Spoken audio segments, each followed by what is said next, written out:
Assalamualaikum warahmatullahi wabarakatuh. Perkenalkan, nama saya Intan Safitri. Saya dari Lembaga HMJD 3 Keperawatan. Saya dari kelompok 9.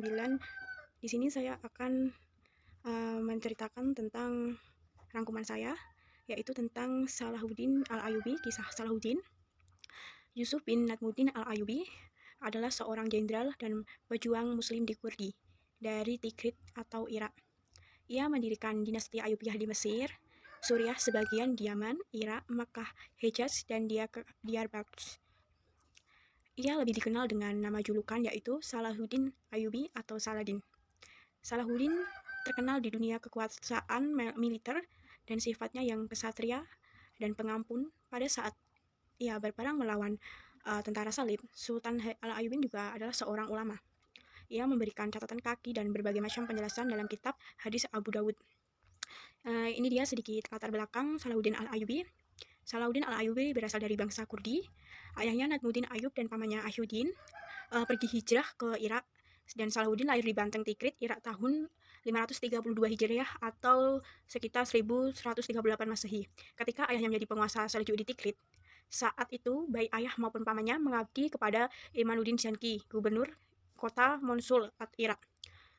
Ketika Imanuddin berhasil merebut wilayah Belbek, Lebanon tahun 534 Hijriah, Nadmuddin Ayyub, ayah Salahuddin, diangkat menjadi gubernur dan menjadi pembantu dekat Raja Suriah Nuruddin Mahmud. Selama di Baalbek, inilah Salahuddin mengisi masa mudanya dengan menekuni teknik perang, strategi, maupun politik. Setelah itu, Salahuddin itu melanjutkan pendidikannya di Damaskus untuk memperoleh teologi Sunni selama sekitar 10 tahun. Dalam lingkungan Istana Nuruddin pada tahun 1169, Salahuddin diangkat menjadi seorang wazir atau konselor. Di sana dia mewarisi peranan sulit mempertahankan Mesir melawan penyerbuan dari kerajaan Latin Yerusalem di bawah pimpinan Al-Malik.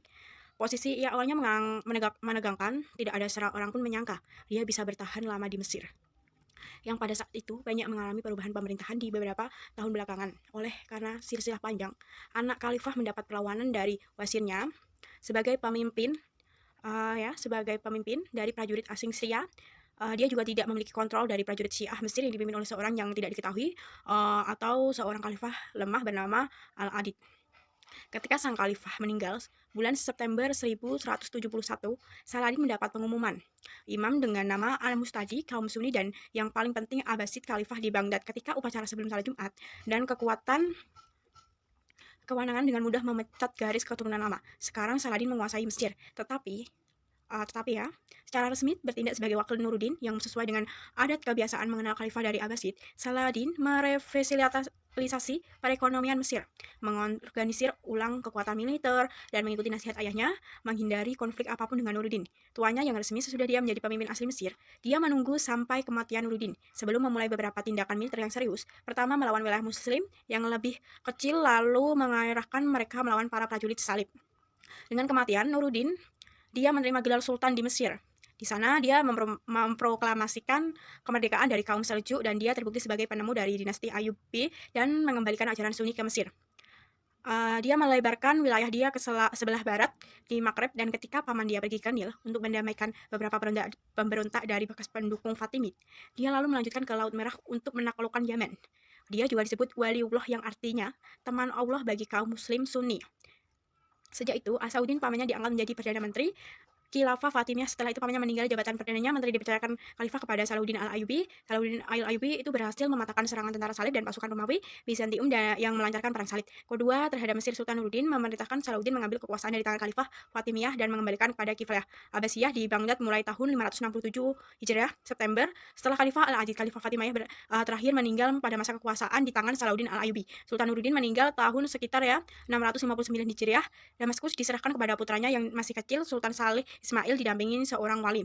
Di bawah seorang wali terjadi perebutan kekuasaan di antara putra-putra Nuruddin, dan wilayah kekuasaan Nuruddin menjadi terpecah belah. Salahuddin Al-Ayyubi pergi ke Damaskus untuk membereskan keadaan, tetapi ia mendapat perlawanan dari pengikut Nuruddin yang tidak menginginkan persatuan. Akhirnya Salahuddin Al-Ayyubi melawannya dan menyatakan diri sebagai raja untuk wilayah Mesir dan Sam pada tahun 571 Hijriah dan berhasil memperluas wilayahnya hingga Mosul, Irak bagian utara. Dan di masa naiknya kekuasaan, Salahuddin menjadi wazir pada tahun 1169 dan menerima tugas sulit mempertahankan Mesir dari serangan Raja Latin Yerusalem.